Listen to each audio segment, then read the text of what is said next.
छठ पूजा कब है, कैसे करें छठ पूजा, नहाए खाए की परंपरा, क्या खाना चाहिए और क्या नहीं। छठी मैया को 3 चीजें कभी मत चढ़ाना, व्रत टूट जाता है, संतान को होते हैं कष्ट। छठ में कौन से कपड़े पहनने चाहिए और कौन से नहीं, इस रंग के कपड़े कभी मत पहनना, व्रत टूट जाता है। छठी मैया को किस चीज का भोग नहीं लगना चाहिए और छठ व्रत में कौन सी गलती नहीं करना चाहिए। पर यदि जिनके घर के पास नदी या तालाब या गंगा या समुद्र नहीं है तब वह क्या करें। पर साथ ही जानिए 3 ऐसी महिलाएं हैं जिन्हें छठ का व्रत नहीं रखना चाहिए, छठ पूजा नहीं करना चाहिए, घोर पाप लगता है, व्रत टूट जाता है, उल्टा संतान को जीवन भर मिलते हैं कष्ट। और यदि आपने छठ पूजा में यह कार्य कर लिया या उपाय कर लिया तो आपको दुनिया की कोई भी ताकत करोड़पति होने से रोक नहीं पाएगी। हिंदी पंचांग के अनुसार छठ हर वर्ष कार्तिक मास के शुक्ल पक्ष की षष्ठी यानी छठी तिथि पर मनाया जाता है। यह हमेशा दीपावली के 6 दिन बाद पड़ता है, जो नहाय खाए की परंपरा से प्रारंभ होता है। यह व्रत करने वाले व्रत भारी 36 घंटे तक निर्जला व्रत रखते हैं, जिसके बाद छठी मैया की आराधना और सूर्य देव को अर्घ्य देने के बाद इस व्रत का समापन किया जाता है। यदि संतान आपकी बार बार बीमार पड़ जाती है, सर्दी खांसी जुकाम, बार बार अस्पताल में बच्चा भर्ती होता है, उसके इंजेक्शन बार बार लगते हैं, बच्चों के शरीर पर सूजन आ जाती है, पैर में तकलीफ, शरीर में तकलीफ, तब ऐसे समय में उस स्त्री को छठ पूजा अवश्य करना चाहिए जिसकी संतान को कष्ट मिलते हैं। छठी मैया की कृपा से छठ माता स्वयं उसे संतान की रक्षा करती है। छठी मैया बहुत प्यारी है, संतान की रक्षा करती है, परिवार की रक्षा करती है, परिवार में कभी विपदा नहीं आई। छठी माता का हृदय इतना कोमल है जिसकी आप कल्पना भी नहीं कर सकते। खासकर संतान दीर्घायु होती है, परिवार खुशहाल होता है, जीवन भर इतना सुख घर में बरसता है जिसकी आप कल्पना भी नहीं कर पाएंगे। छठी मैया ब्रह्मांड की माँ है, संसार की माँ है, संतान की माँ है, जो सच्चे दिल से एक बार छठी मैया को प्रसन्न कर लेता है। समझो उसने 7 बार पृथ्वी की परिक्रमा कर ली, गंगा स्नान कर लिया, धार्मिक यात्रा कर ली, देवताओं की परिक्रमा करना माना जाता है। छठ पूजा शुभ मुहूर्त कार्तिक माह के शुक्ल पक्ष की षष्ठी तिथि 27 अक्टूबर को सुबह 6:04 से शुरू होगी और 28 अक्टूबर 2025 को सुबह 7:59 पर समाप्त होगी। सबसे पहले हम ये जानते हैं कि ऐसी कौन सी महिलाएं हैं जिन्हें छठ पूजा नहीं करनी चाहिए। लगता है घोर पाप और व्रत टूट जाता है, छठी मैया क्रोधित हो जाती है। हम ये भी बताएंगे माता को क्या चढ़ाना चाहिए और क्या नहीं, खाने में क्या खाना चाहिए और क्या नहीं। हम आज के इस प्रवचन में बारी बारी जानकारी बताएंगे, तो आज की प्रवचन बहुत ही सुंदर होने वाली है। और हर रोज ऐसे ही प्रवचन सुनने के लिए चैनल को सब्सक्राइब करना मत भूलें। छठी मैया स्वयं आपकी संतान की रक्षा करेंगे। आपके घर में छठी मैया खुद चलकर आएंगी, माँ का होगा घर में वास। छठ पूजा का व्रत ऐसी महिलाएं गलती से भी न रखें, अन्यथा आपकी संतान की मृत्यु हो सकती है, पति पर भारी संकट आ सकते हैं, उल्टा आप पाप के भागीदार बन सकते हैं। ऐसी महिलाएं छठ पूजा से रहे दूर। कार्तिक मास की छठी को छठ मनाई जाती है। छठे दिन पूजी जाने वाली षष्ठी को बिहार में आसान भाषा में छठी मैया कहकर पुकारते हैं। यह त्योहार अपितु महाराष्ट्र, झारखंड, उत्तर प्रदेश तथा पश्चिम बंगाल, यहाँ तक कि विदेशों में रहने वाली महिलाएं भी भली भांति इस पर्व को मानती हैं। मान्यता है कि छठ पूजा के दौरान पूजी जाने वाली यह माता सूर्य भगवान की बहन है, इसीलिए लोग सूर्य को अर्घ्य देकर छठ मैया को प्रसन्न करते हैं। वहीं धर्मशास्त्र और पुराणों में माँ दुर्गा के छठे रूप कात्यायनी देवी को भी छठ माता का ही रूप माना जाता है। छठ मैया को संतान देने वाली माता के नाम से भी जाना जाता है। मान्यता है कि यह पर्व संतान के लिए मनाया जाता है। खासकर वह जोड़े जिन्हें संतान की प्राप्ति नहीं हुई है तो वह छठ का व्रत रखते हैं। वहीं सभी अपने बच्चों की सुख शांति के लिए मनाते हैं। लेकिन क्या आप जानते हैं कुछ ऐसी महिलाएं भी हैं जिन्हें छठ पूजा का व्रत गलती से भी नहीं रखना चाहिए। ये सबसे बड़ा घोर पाप माना जाता है। महिलाएं ऐसी गलती कभी ना करें, तो चलिए जानते हैं। शास्त्रों के अनुसार जो लोग अधूरी शादी करते हैं वह शास्त्र का अपमान करते हैं। अधूरी शादी जैसे कि कोर्ट मैरिज और शादी के बिना ही संतान की उत्पत्ति करते हैं।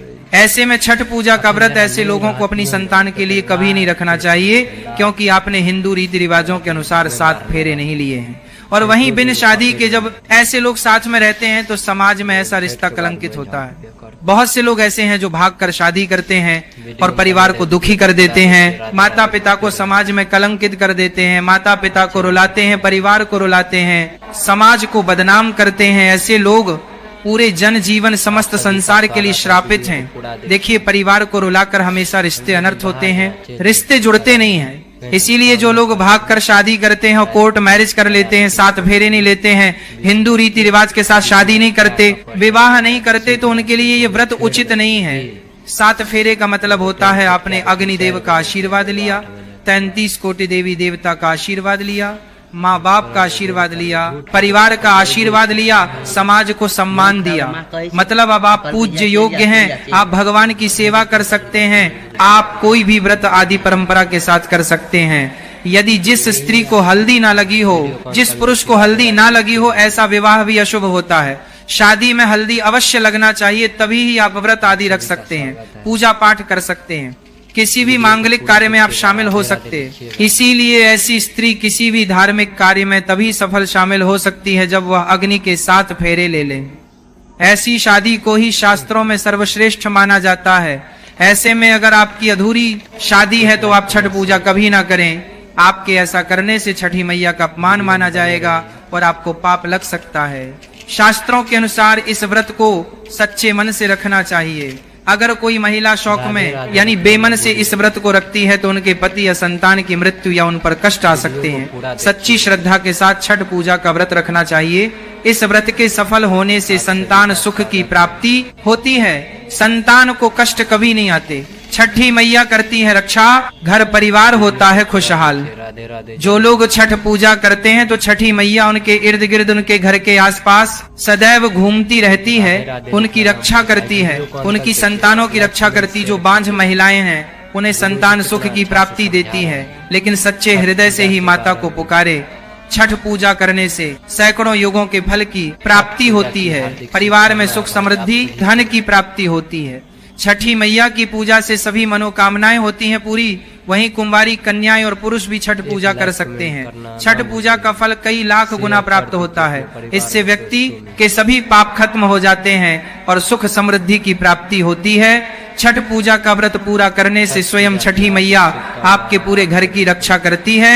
अब यह भी जान लेते हैं कि छठ मैया को ऐसी कौन सी 3 चीजें हैं जो नहीं चढ़ानी चाहिए, भयंकर पाप लगता है। नंबर 1, सूर्य भगवान को अर्घ्य देने के लिए तांबे का लोटा ही प्रयोग करें, लेकिन भूलकर भी चांदी, स्टील, शीशा और प्लास्टिक के बर्तन से अर्घ्य नहीं देना चाहिए, इससे व्रत टूट सकता है।